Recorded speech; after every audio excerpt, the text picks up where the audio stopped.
Growing up, sharks were never a big part of my life. You know, we've all seen Jaws, but that's about where it ended for me.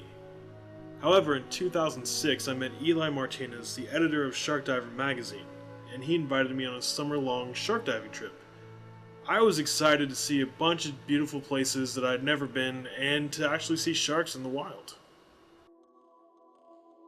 I love filming sharks, I love diving with sharks, I love interacting with sharks, because everything means something in the shark world. But when you've fished these animals to the point of extinction, you know, there's got to be a time where you just gotta say, hey, you gotta stop. Being new to the shark world, no matter where we went, there was always somebody there trying to teach me about conservation. They said that the sharks were being overfished, that their numbers were dwindling, and that if something wasn't done immediately, we would have no sharks left.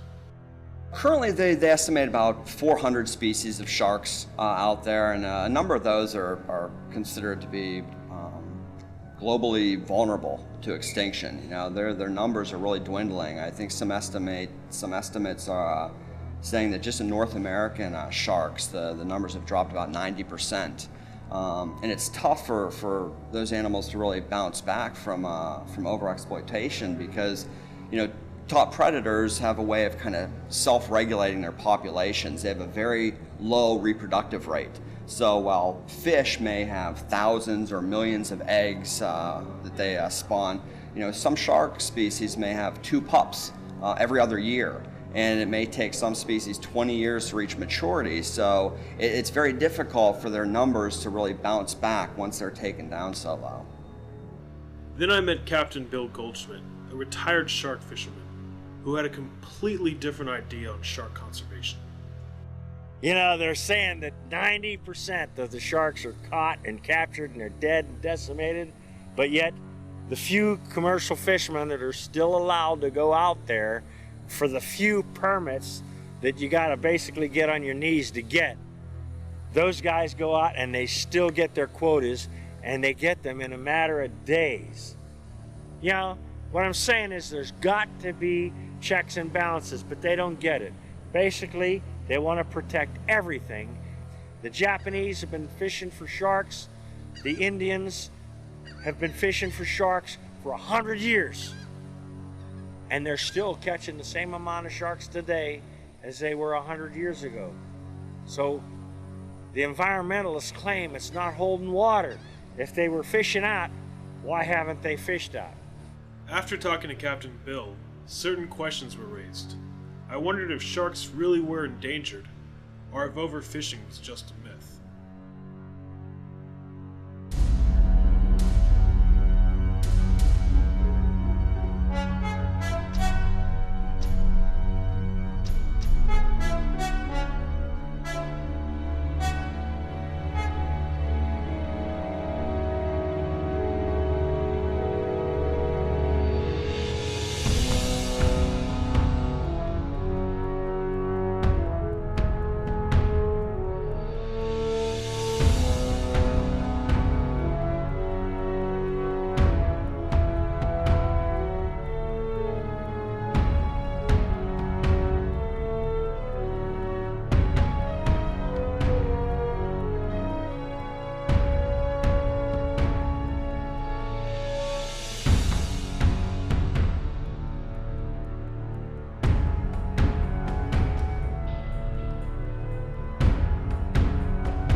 I started Shark Diver magazine in 2003. I had always toyed with the idea of magazines. I just something in my head that I've always wanted to create.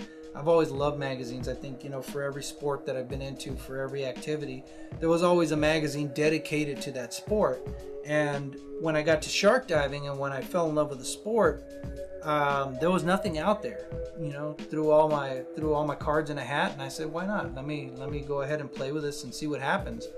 I had no idea what I was doing, and but I thought I'd give it a shot and been having fun with it ever since. We took off for Galveston, Texas, and we were going to meet up with Eli's friend Andy Murch, who is a shark photographer.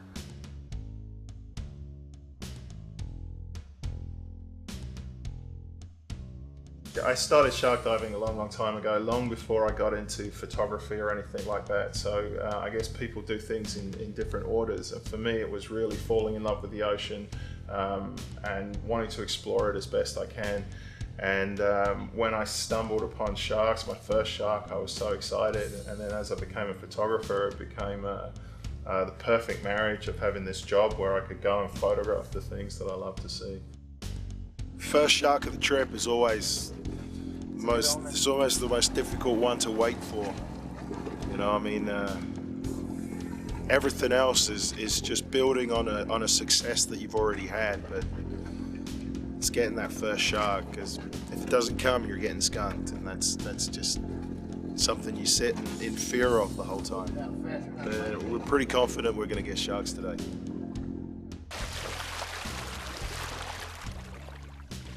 This is going to be the first time that I've actually seen people in person go out to jump in the water with sharks.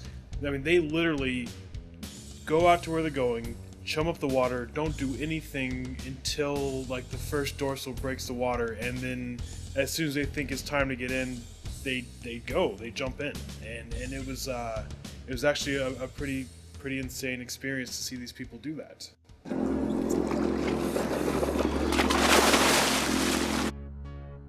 To have a successful shark dive, we need to chum.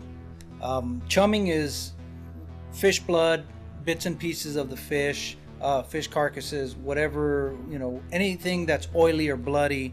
That's what we use to attract the sharks. I mean, if you're going to jump in the water and for the first time on your own, and you've never seen a shark before and you really know nothing about it, and you've decided to just go out to the sea and start chumming, I would say don't go. But if you're going with an organised shark tour, and they've done it all before, the most important thing is to listen to what the experts say. If these people have done it repetitively and safely, then you're probably in good hands. At first, when they jumped in the water, I thought, these guys must be insane. Like, they must be crazy.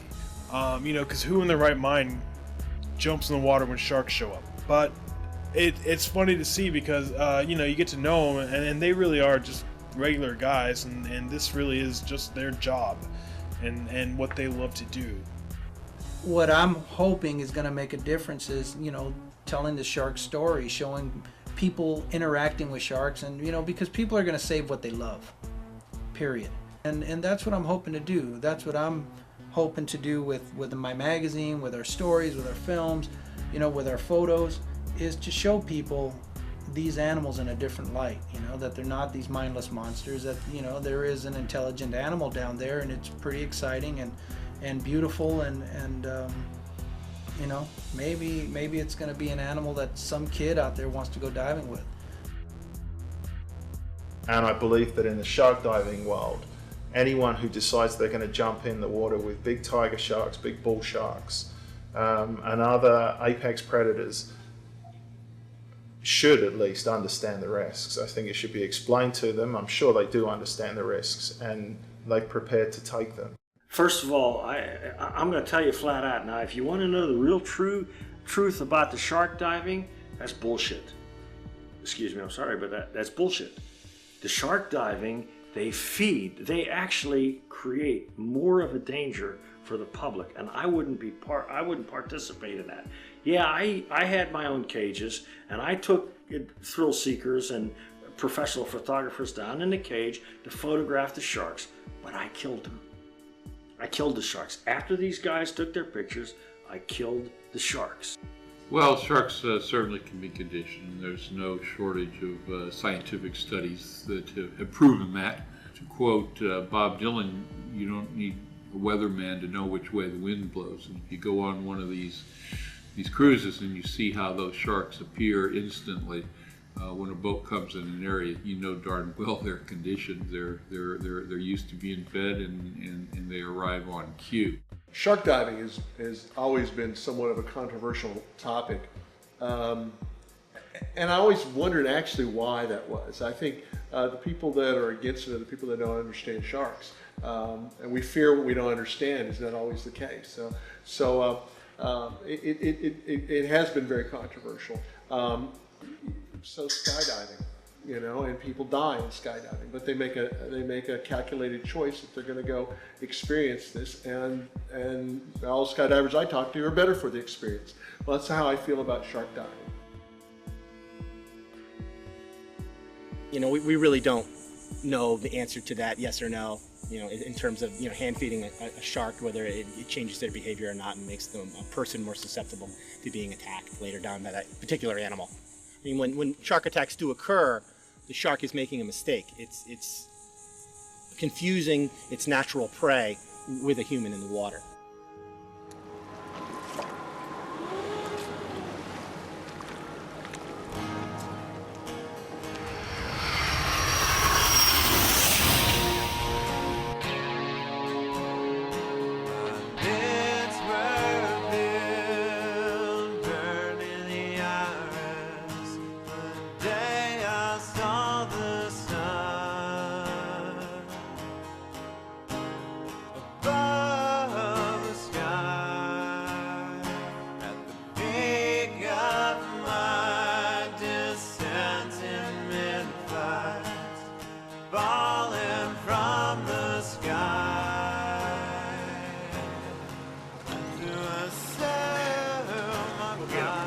Sir.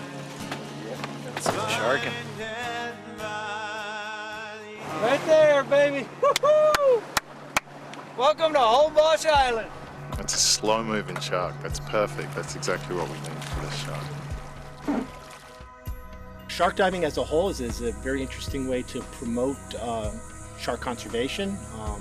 People getting in the water with these animals probably goes a long way for helping to promote the tourism aspect and to get word out on the street that these animals are important and that they are an integral part of the ecosystem.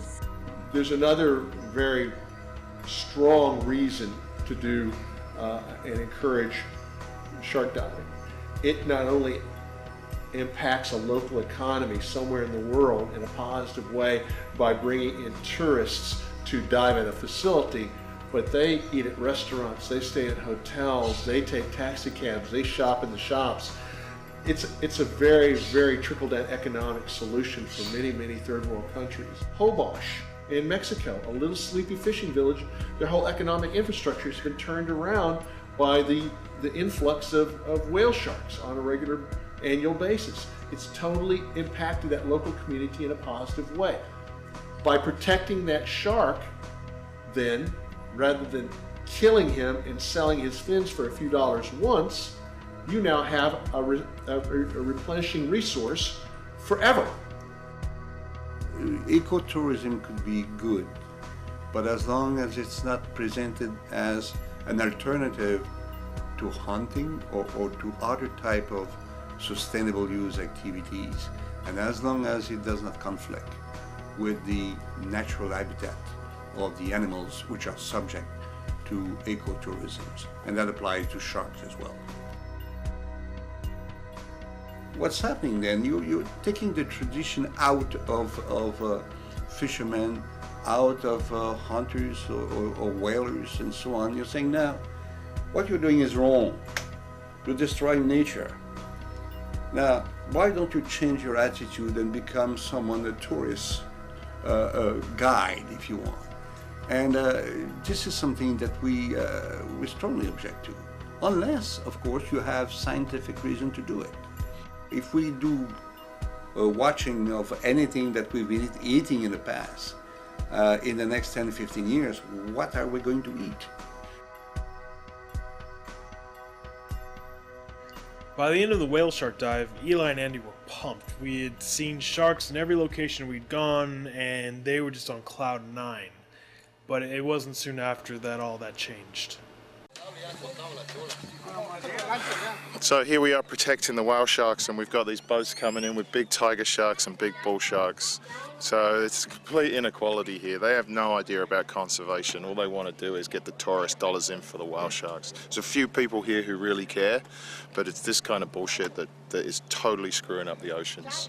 And there's no sharks for us to see. There's no sharks to create a balance in the water. Yeah, you want to see them weigh the shark? Let's see how big it really is. We got on an anchor line. I was anchored on the sandbar. The dog all of a sudden started barking. And next thing you know, he jumps in the water. I saw why he jumped in the water. 60 feet off the bow, this 11-foot great hammerhead started cruising, and my dog had jumped in the water between her, us, and the shark. Well, I couldn't yell shark. I mean, if I yelled shark, she would have freaked out. So I told her, Susan, I grabbed her by the arm and I pulled her on board. Well, as soon as I pulled her on board, she started yelling at me for grabbing her hair, but then she looked and she saw the shark turn off the bow, and I called to Lucky to come back, and what a name. He wasn't so lucky.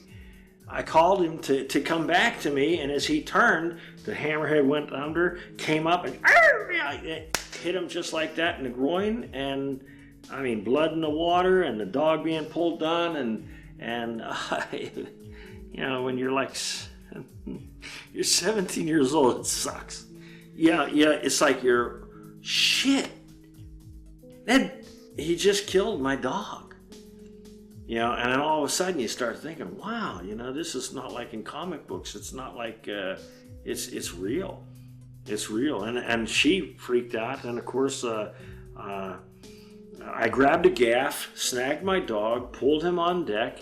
When I pulled him on deck, his lower half was bitten off. And I pulled the kicker and got us to shore. She collapsed on the beach, and I proceeded to break both of my oars and gaff on the engine, and from that point on, I kill sharks.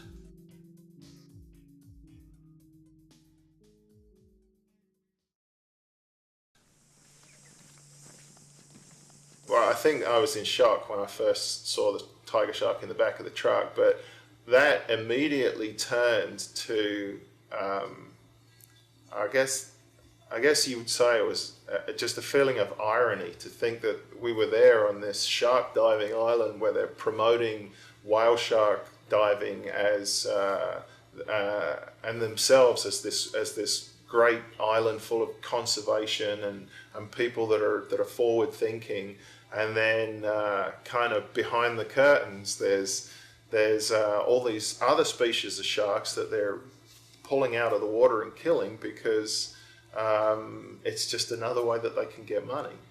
How about actually practicing what you preach? And if you're going to protect sharks, then protect sharks.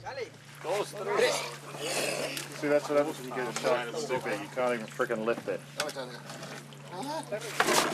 These guys are considered local heroes for catching this shark, but what the rest of us know is that they're actually public enemy number one now, because what they do is going to affect this island in the future, as well as the rest of the planet.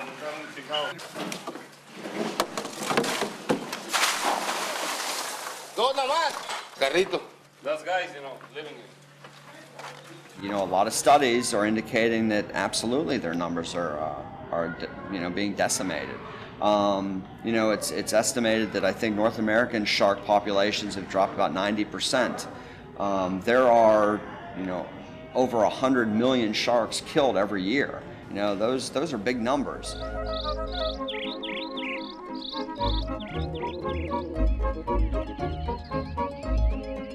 Hey, mister, how much is 100 million? Why do you ask, Billy? 'Cause the TV said 100 million sharks are killed every year. Well, let's think about that for a second. 100 million a year is 8,333,333 sharks a month. 1,923,076 a week. 273,972 sharks a day. 11,375 sharks an hour, 190 sharks a minute, and 3 a second. Gee, that's a lot, mister. You're damn right, Billy. 100 million sharks that's been bandied about now for probably 10 years at least was the result of a back-of-the-envelope conversation between a couple of scientists at a meeting. I don't really know if the number is 100 million, 150 million, but I think we're still very conservative about what we say. I think the number is even higher. Can we prove it? No. Will we ever be able to prove it? No, because the animals will be gone by then. I remember asking the question to someone at one of the shark workshop I've been attending.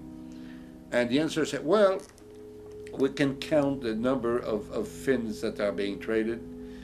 And as we don't know everything, we multiply it by a certain numbers, by 10 or 20. We know maybe 10%, so we multiply it by another 10. Some absolutely, again, unscientific approach to data. The 100 million. I have no idea where the 100 million came from. Are you familiar with? No, I've not heard the 100 million before. I don't know where that number came from.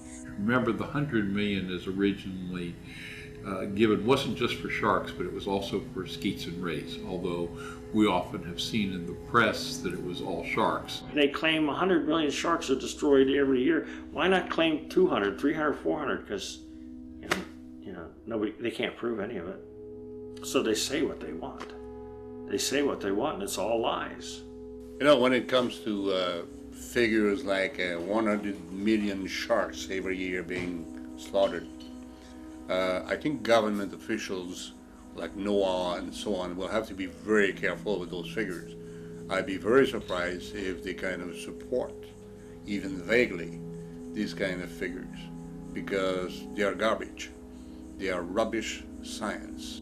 Well, it's amazing how a number can be taken and grabbed without any scientific credibility whatsoever. So I really can't comment on 100 million because I have no idea how it was derived or where it came from.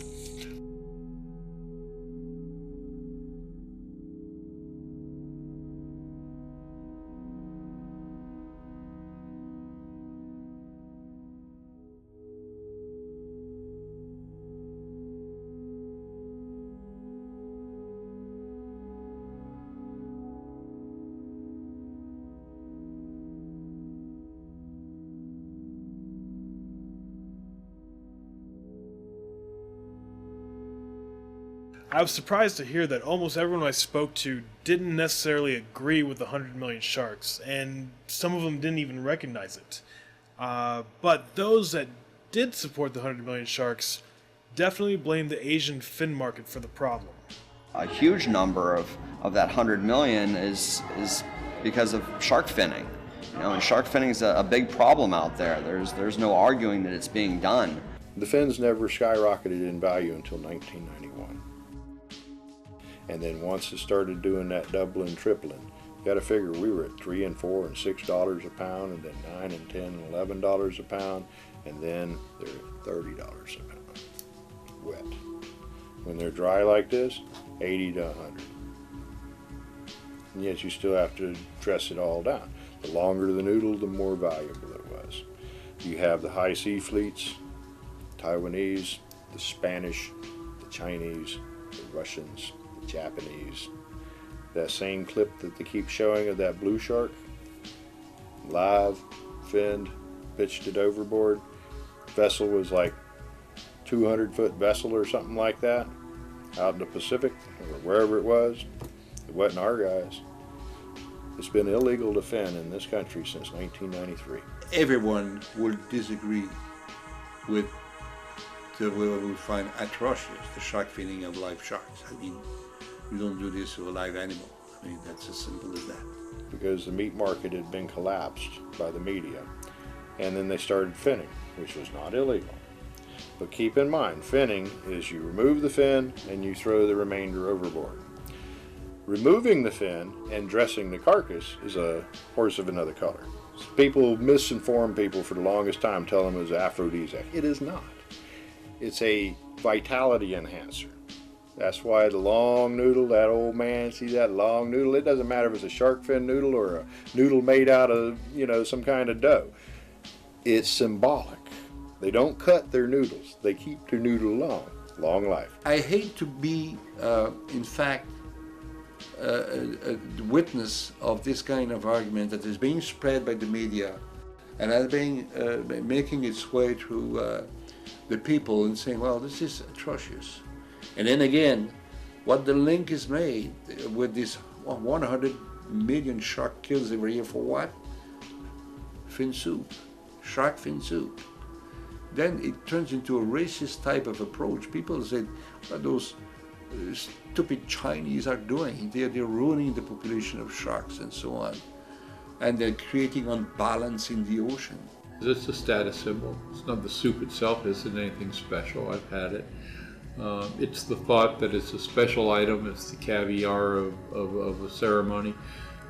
Frankly, what has to happen is we have to stop the cultural tradition that demands shark fin soup.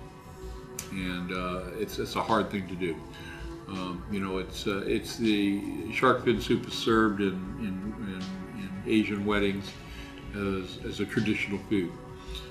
It's as much a tradition there as having wedding cake here. And imagine if somebody from China came in and said, from now on you can't have any wedding cakes. Not only we would be offended somebody telling us that, but we would likely say, no, that's what we want to do. It's our right. Well, going into China and asking them to change a cultural tradition that makes our measly 200 or 300 years worth of wedding cake in the United States pale in comparison, and there are thousands of years of civilization doing these kinds of things, is a hard nut to crack. But nevertheless, still ought to be tried. With no proven culprit for the shark crisis, no factual evidence of how many sharks are killed every year, or exactly how they are killed, I had an opportunity to go out with some of the Mexican longliners, and I figured I would go out with them to get some answers firsthand.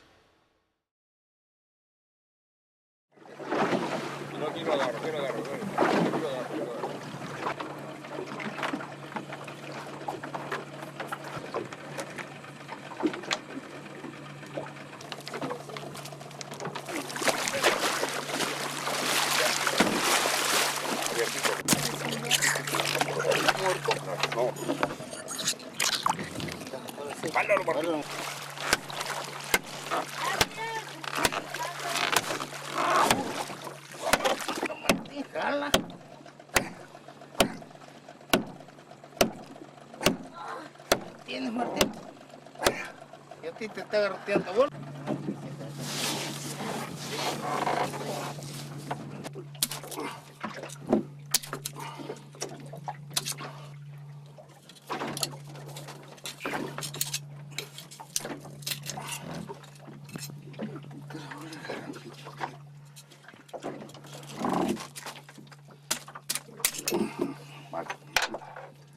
Ahora sí, agárralo por acá. Ahí te va. Bajas. Derecha, derecha. Ahorita viene solito, moviendo.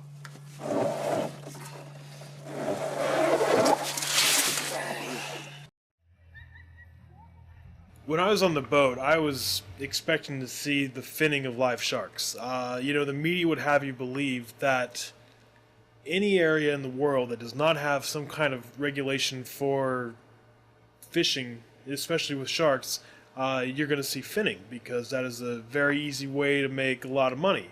But that is not what happened there. They brought the whole shark aboard and they transported it all the way to shore and then sold the shark as a whole. And I guess no matter what the media likes to say or present, that at least is not true in Holbox. There they go. Two beautiful bull sharks, two beautiful tigers. None of them are ever going to reach maturity to breed, so there won't be another generation of these little guys. Grim. All it is now is entertainment for the tourists and the locals. It's going to be fins for the Asian market and meat for consumption. Anything that's left will be turned into fertilizer. Pretty sad.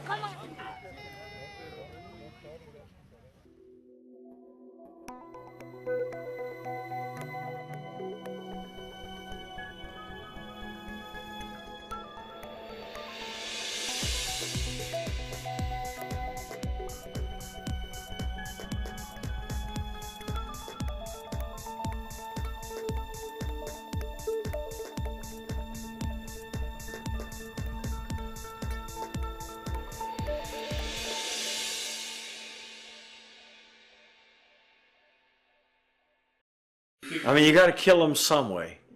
You know, I guess the Mexicans, they probably figure it's more economical to whack them with a bat than to use a double-aught buckshot or 12 gauge. You know, an animal's got to be killed. I mean, when they slaughter steers, when they cut off the heads of chickens, something. I think these people are hypocritical. The ones that are whining about this and are squeamish, but yet they sit down to dinner with a T-bone steak or their prawns wrapped in bacon. You know, what the fuck? To watch the sharks get brutally killed, or to watch them get beat to death the way the fishermen do, I mean, come on. I mean, I understand that, you know, you got to get it on the boat, but, you know, that is, I mean, if we were to do that to cows, if you were to take a bat and just, you know, hit a cow, you know, 40, 50 times in the head to try to kill it, you know, people would be outraged, you know. I mean, I think that, you know, because it's a fish, or, you know, the way people feel about fish or insects is the fact that they don't look like they show any emotion. So, you know, we're really desensitized to thinking that they feel any pain, you know, but because it's a shark, no one really cares.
This is the fishing village, the historical fishing village of Cortez. And if you've come in here, there's 2 remaining out of 7. There's 2 remaining viable fishing operations. You got Cortez Bait and Seafood and AP Bell's just down the canal here. Everything else has been put out of business. The net ban, the crabbers regulations, long lining for grouper, pissing in the toilet. Basically, they regulate everything now. Yeah, it's totally transformed. They spend more money on managing all of these fisheries than the fisheries are actually valued at. What did Confucius say? The more rules you make, the more criminals you make. So when you got a big book full of rules, and it's real hard for fishermen to keep up with it all. And that's where I come in, supposedly. But I haven't earned a dime from shark in 3 years. They are winning. I was put out of business. The bottom line is they regulate. I had some pimply punk coming to the fishing meetings and telling us that they were going to put these laws into order. We can't catch this species. We can't catch that species. We can only use this many hooks. We can only catch this quota. I mean, they got to a point where I couldn't make enough money to pay for my gas and feed my kids. So they put me out of business. So yeah, they are winning. And part of what they've done is destroyed my family, my friends, and family and friends of other folks out there by using fatally flawed science. Part of the development and eventual crash of the fishery was the result of some poor thought processes of scientists trying to develop another fishery, and then part of it was just the natural development in a capitalist society of trying to go out and catch as much as you possibly can. I'm so thrilled that you guys would take the time to come on back here and come here and film, because, buddy, you never get this out of your blood.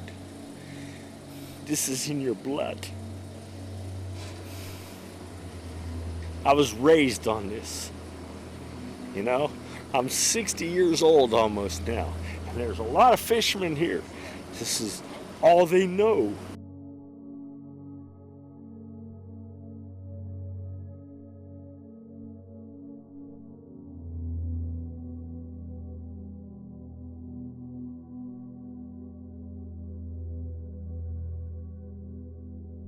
They're shutting shark diving down. They shut it down in Florida. They shut it down in the Cayman Islands. Now they're shutting it down in Hawaii, and it's all based on bad science. The reasoning behind it, and it actually isn't proven or disproven right now. There are some parties that feel that it attracts sharks closer to the beach and makes them more.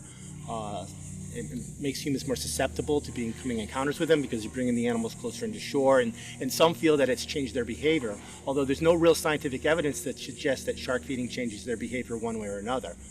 So we really don't have any opinion one way or the other on how the shark feeding affects these animals. In theory, one might think that this is an ecologically fine thing because those animals are not being killed for their fins or for their flesh, and therefore it's a non-intrusive situation. But the reality is those animals are now part of an underwater circus. They've been trained, they're trained animals. You might as well be in a circus ring, only underwater. And these animals swim circles around the bait and perform, if you will. Their levels of abundance, of course, are much, much higher than they would be in the natural world. And so it begs the question, where did they come from, and what's the area they came from look like now? A lot of people that don't like shark diving, of course, they come up with funny ideas. You know, when you aggregate some sharks here, you know, then all of a sudden you change the entire ecosystem. Well, I would agree to that if the shark would be a stupid animal. But sharks are really intelligent animals. They come and go.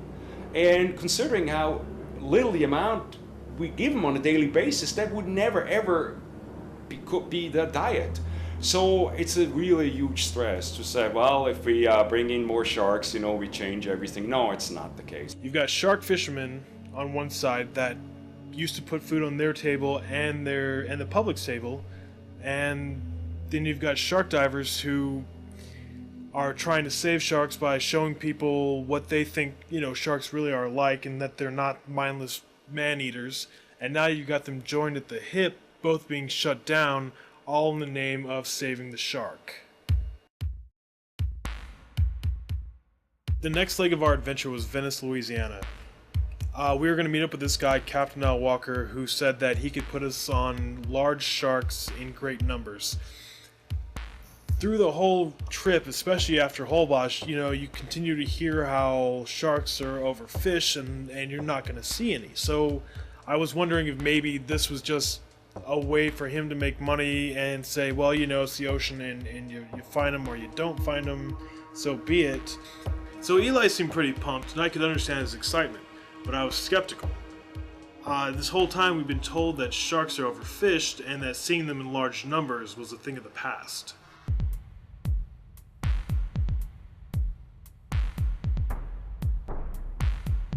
So we're on the boat, and we've been chumming for 30 minutes, maybe an hour tops, before the first shark broke the water and the guys got in because we had sharks. Well, when they got in there, we've realized that there were about 30 or 40 dusky sharks. Dusky sharks are supposed to be rare, and one of the reports I read said that they are extinct in the Gulf of Mexico. There should be none, and we had 40 of them. And some of them were really old and wrinkled, and I mean, like, these sharks, they weren't pups. It just made me wonder, like, at what point do we start questioning what we're being told by everybody? By the media, by the researchers, by the conservationists? Well, it would depend on what sharks you're speaking of. In some cases, some shark populations have suffered severe declines. An example that I can give to you is a species that's found in the northwest Atlantic Ocean and Gulf of Mexico, the dusky shark.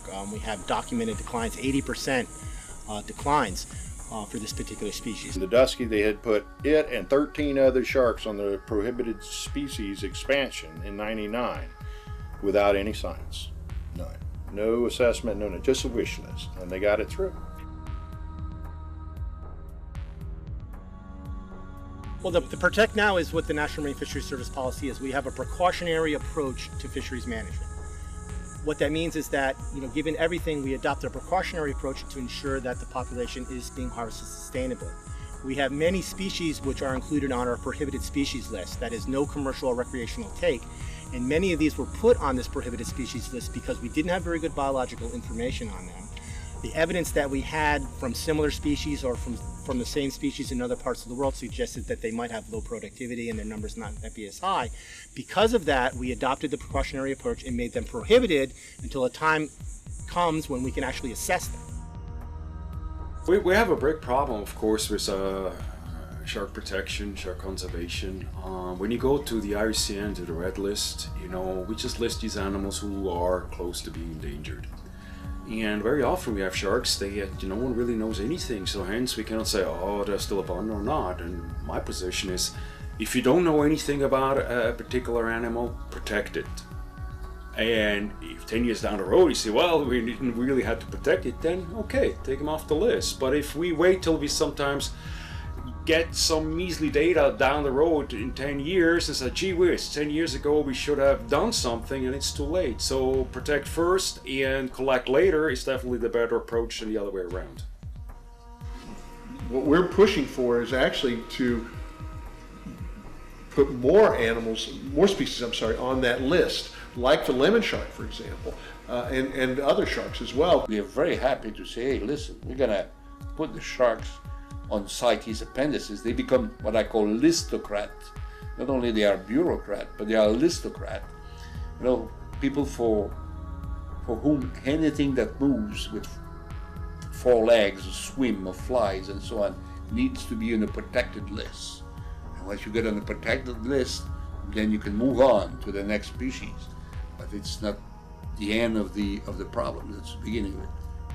Those 19 sharks that they have on the prohibited species list, all 19 need to be assessed. The remaining sharks that are legal to catch, all of them, all 20 of them, there's 39 species that's been involved since '93 in this whole plan, need to be independently reviewed after they're individually assessed. And then you're going to hear them say, we can't assess them all. We don't have the data. Go get it. Find a way to get it. Finance it. But then funding priorities. Back to the politicians and the lawyers. They're not in a hurry to take some money from over here for buying a research vessel to go out and measure temperatures at 3,000 foot of water, as opposed to go out and get a little slimy and catch a shark. They're just not going to do it. And so the guys, they only go on like one survey a year for a couple of weeks for shark sampling in the worst month there is, August. And this is the type of stuff that if you can't fix the science and you can't control these people with advocacy agendas that are busy posing as scientists, the system's broke. All right, I live on this planet, and I'm not looking to destroy any one resource or are completely depleted. And I understand where the precautionary approach is coming from. They don't have enough research. They don't know exactly what it is that they're doing. And to avoid some kind of catastrophe, they just shut down everything. Understandable. But, you know, after doing all the research we've done and contacting as many people as we've tried to, though half of them won't even respond back to you, you get their emails saying, hey, join our conservation group, hey, donate money to this group, hey, whatever, save the sharks and give us $5, give us $50, whatever. With such little research and what seems to be little funds because sharks are not high on the priority list, where is all this money going?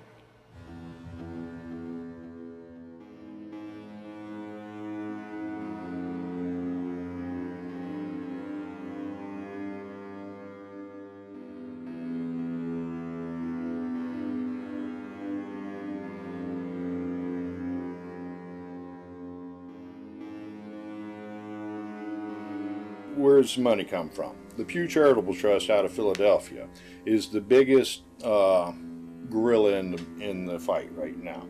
And that's the Sun Oil Corporation, Sunoco. And that's the heirs to that. And they have been putting all this money into Audubon, World Wildlife Fund, Ocean Conservancy, Oceana, just the list goes on. And so they've now got Jane Lubchenco, who was a fellow in that stuff, now as the head of NOAA. They've got their people all inside and around through the government, and they're going to get ready to play that bigger international picture, use the State Department, the whole 9 yards. There you have Wild 8 or attacking a region of the world where they, you know, for food consumptions, for its trade pattern and so on, as being destructive of the marine environment. And people will be sympathetic to that. Oh my gosh, you know. And for them, it makes them look good. They're really attacking China and Japan and so on. And so give us some money so that we can stop that from happening in Asia. And that's really part of the fundraising pattern that you have. But I understand that under the latest economy and the shift of administrations and things, that some of these scientists are not getting the money that they want for their studies and whatever else. And then they'll point to that as another problem. I spoke to the researchers who relayed to me that, you know, it's very difficult to get funding, and rarely do they ever get it from NGOs. So it seems actually that the NGOs really are using their money to help sustain the crisis. I've tried to contact them, I've emailed and called, but I have never gotten a response.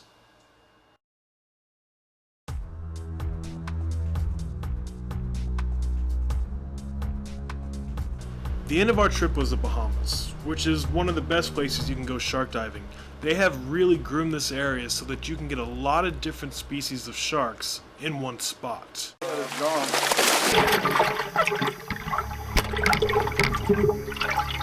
It's all tied together with conservation. You have to make conservation a business. This is the way extremism is being built into conservation. What you need to have is to have a charismatic species. And thanks to organizations like the International Shark Attack File, they've been able to produce the shark as being a charismatic species. Once you have the charismatic species, you need to create a crisis, a drama. And you need the third element, you need to have a villain responsible for this crisis and drama. Then you have the perfect recipe for good fundraising. Protecting sharks is almost a hopeless cause, I'm sad to say, and I think that my part of it is very, very small. Having said that, I do think that my role is critical, the same as everybody else's is. I think the more publicity that we can give to these animals, the better it is. The problem that we have right now with sharks is there are too many groups who want a share of the sharks. Some of them, well, the fishery people, they just want to get sharks to sell on the market. Shark divers, they want to have the sharks because, you know, they make a good living showing people sharks. And then you have the shark scientists who don't really, well, a majority of them don't really care about the animal in the ocean, just want to do their research. So it would be an easy step. You think that everybody should sit down and let's see how we can all get our share without jeopardizing the survivalhood of these animals. And this just does not happen. What we need is a common middle ground, that we don't jeopardize the sharks' populations, but we don't destroy someone's livelihood. I personally believe it could be done, but what we would need is get rid of our egos and really listen to the other person's opinion. Well, no matter where you are, there's always finger pointing. You know, it's your fault, it's your fault, it's your fault. Now, that being said, you know, as I mentioned earlier, our stock assessment process involves all the parties. We invite industry, we invite conservation groups, we bring in scientists not just from National Marine Fisheries Service, but also from academia, other research institutes, and we all try to work together to come up with the best science that we have, the best assessment, and then consequently the best strategy for handling these animals. So we've already seen some of it by individuals working together to come up with a common goal. Well, I mean that's the case. I don't think you're going to make everybody happy no matter what you do, but you try to find common ground among all parties. You can't make everybody happy all the time. They won't let you. And so the reality is that the science is the only way out because of the way congressional law has been mandated. But Congress failed us there. They never made a minimum threshold of the soundness of the science. The bottom line is I think you said it well when I asked you yesterday, talk to your friends, and you said, no, I just want to put the facts out there and let them make their own choice. That's the truth, that's the key. The conservation groups are making a lot of money through fundraising to help save sharks, and very little of that money makes it to the shark researchers who have a hard time getting grants in the first place. And with what little research they do have, they go out and make really big decisions on how to manage and regulate sharks. This is what shut down shark fishing and is shutting down shark diving. What's left are the advocates who are saying whatever they please to fulfill whatever agenda they may have. And, you know, through every place I've been and everyone I've spoke to, you know, I've asked, I mean, are sharks overfished? And it just depends on who you ask.